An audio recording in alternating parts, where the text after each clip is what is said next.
क्यों और कैसे, इतिहास से जुड़ा हर सवाल इन्हीं 3 शब्दों से शुरू होता है। नालंदा विश्वविद्यालय भी इन्हीं सवालों के घेरे में है। क्या था नालंदा? क्यों था यह इतना महान? और कैसे यह भारत की धरोहर बनकर जलकर राख हो गया? भारत की धरती पर जन्मी कई सभ्यताएं आईं और गईं, लेकिन कुछ धरोहरें ऐसी बनी जिन्होंने समय की सीमाओं को लांघ दिया। नालंदा सिर्फ एक विश्वविद्यालय नहीं था, यह ज्ञान का वह मंदिर था जहां हजारों दीपक एक साथ प्रज्वलित होते थे, जहां शिक्षा केवल किताबों तक सीमित नहीं थी बल्कि जीवन जीने का विज्ञान थी, जहां का हर पत्थर एक कहानी कहता था और हर दीवार में ज्ञान का स्वर गूंजता था। आज जब हम शिक्षा की बात करते हैं तो ऑक्सफोर्ड, कैम्ब्रिज, हार्वर्ड जैसे नाम सामने आते हैं, लेकिन उस दौर में जब यूरोप अंधकार युग में था, तब भारत के बिहार की धरती पर नालंदा विश्व भर का सबसे बड़ा ज्ञान केंद्र बन चुका था। क्यों बना यह इतना महान? क्यों हजारों किलोमीटर दूर से लोग यहां शिक्षा लेने आते थे? और कैसे एक ही रात में इसकी पूरी महिमा धूल में मिल गई? आइए इस कहानी को शुरू से जानते हैं। समय था गुप्त साम्राज्य का स्वर्ण युग। 4वीं शताब्दी के आसपास सम्राट कुमार गुप्त प्रथम ने नालंदा विश्वविद्यालय की नींव रखी। उस दौर में गुप्त साम्राज्य समृद्ध था, संस्कृति और कला अपनी ऊंचाइयों पर थी, लेकिन शिक्षा के लिए एक भव्य केंद्र की आवश्यकता थी, जहां केवल भारत ही नहीं बल्कि पूरी दुनिया से विद्यार्थी आकर अध्ययन कर सके।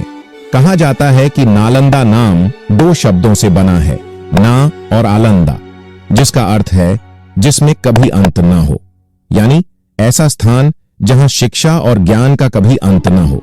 शुरुआत में यह एक साधारण शिक्षालय था, लेकिन धीरे धीरे यह इतना विशाल हुआ कि यह सिर्फ एक विश्वविद्यालय नहीं बल्कि पूरा नगर बन गया। किले जैसी दीवारें, ऊंचे ऊंचे स्तूप, विशाल पुस्तकालय और हजारों कक्षाएं, यह सब मिलकर नालंदा को अद्वितीय बनाते थे। नालंदा केवल पढ़ाई का स्थान नहीं था, बल्कि यह एक अद्भुत स्थापत्य कला का उदाहरण था। यहाँ 9 विशाल प्रांगण थे, जिनमें 100 से अधिक मंदिर और मठ बने हुए थे। लाल ईंटों से बनी दीवारें, कलात्मक मूर्तियां और सुंदर उद्यान इस जगह को एक तीर्थ स्थल जैसा बनाते थे। यहाँ का सबसे बड़ा गर्व था इसका पुस्तकालय धर्मगंज। धर्मगंज में 3 विशाल इमारतें थीं, रत्नसागर, रत्नरंजक और रत्नोदधि। कहा जाता है कि इसमें लाखों ग्रंथ संग्रहित थे। बौद्ध धर्म, वेद, उपनिषद, गणित, खगोल, चिकित्सा, साहित्य, दर्शन, ऐसा कोई विषय नहीं था जो यहाँ उपलब्ध न हो। इतना विशाल पुस्तकालय कि जब इसे जलाया गया तो कहा जाता है कि उसकी आग कई महीनों तक बुझी ही नहीं। नालंदा की सबसे बड़ी शक्ति थी उसकी शिक्षा प्रणाली। यहाँ प्रवेश लेना आसान नहीं था, विद्यार्थियों को कठोर परीक्षा देनी पड़ती थी। गुरु स्वयं द्वार पर बैठकर छात्रों की परीक्षा लेते थे और केवल योग्य छात्रों को ही प्रवेश दिया जाता था।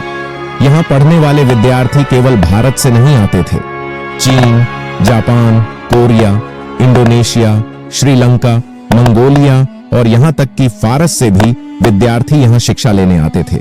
हजारों छात्र और अध्यापक यहाँ एक साथ रहते थे। इतिहासकारों के अनुसार नालंदा में किसी समय 10,000 से अधिक छात्र और 1,500 से अधिक आचार्य हुआ करते थे। यहाँ शिक्षा केवल शास्त्रों तक सीमित नहीं थी। यहाँ विज्ञान, गणित, खगोल विज्ञान, ज्योतिष, आयुर्वेद, दर्शन शास्त्र, कला और शिल्प की भी शिक्षा दी जाती थी। यानी यह विश्वविद्यालय एक संपूर्ण ज्ञान का महासागर था।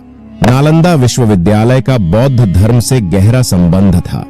बौद्ध भिक्षु यहाँ शिक्षा प्राप्त करते थे और फिर दूर दूर तक धर्म का प्रचार करने जाते थे। नालंदा का गौरव इस बात से भी बढ़ गया कि यहाँ भगवान बुद्ध स्वयं कई बार आए थे और उपदेश दिए थे। यही कारण है कि नालंदा केवल शिक्षा का ही नहीं बल्कि आस्था का भी केंद्र बन गया। चीन से आए महान यात्री ह्वेनसांग और इत्सिंग ने नालंदा का विस्तृत वर्णन किया है। ह्वेनसांग 7वीं शताब्दी में यहाँ आए थे और उन्होंने इसे दुनिया का सबसे महान विश्वविद्यालय बताया।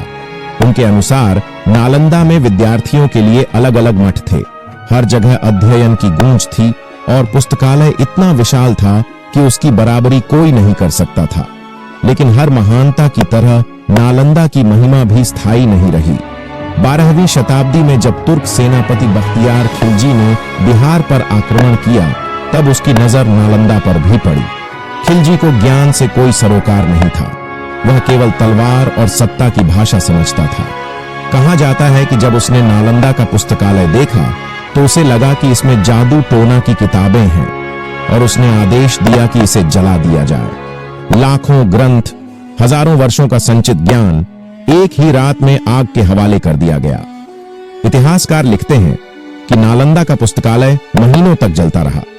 धुएं में केवल कागज नहीं जले, बल्कि भारत का गौरव भी जलकर राख हो गया। नालंदा का विनाश केवल एक विश्वविद्यालय का पतन नहीं था, यह भारत की उस धरोहर का अंत था जो सदियों तक दुनिया को रोशनी देती रही। विद्यार्थी बिखर गए, आचार्य मार दिए गए और जो बचे वे दूर देशों में जाकर अपना ज्ञान फैलाने लगे। लेकिन भारत की धरती उस घाव से कभी उभर नहीं पाई। आज जब हम नालंदा की खंडहर दीवारों को देखते हैं तो लगता है मानो हर ईंट हमें पुकार रही हो, जैसे वे कह रही हो, हम कभी ज्ञान का केंद्र थे लेकिन अब खामोश हैं। क्या था नालंदा? यह भारत की शान था। क्यों महान था? क्योंकि यह केवल शिक्षा नहीं बल्कि जीवन जीने का मार्ग सिखाता था। कैसे खत्म हुआ? अज्ञान और असहिष्णुता की आग में। लेकिन नालंदा हमें एक सबक देता है, ज्ञान की रोशनी को कोई भी अंधकार हमेशा के लिए बुझा नहीं सकता। आज सदियों बाद भी नालंदा का नाम जीवित है, उसकी राख से नई ऊर्जा जन्म ले रही है। और शायद यही कारण है कि नालंदा केवल इतिहास नहीं बल्कि भविष्य का भी मार्गदर्शक है।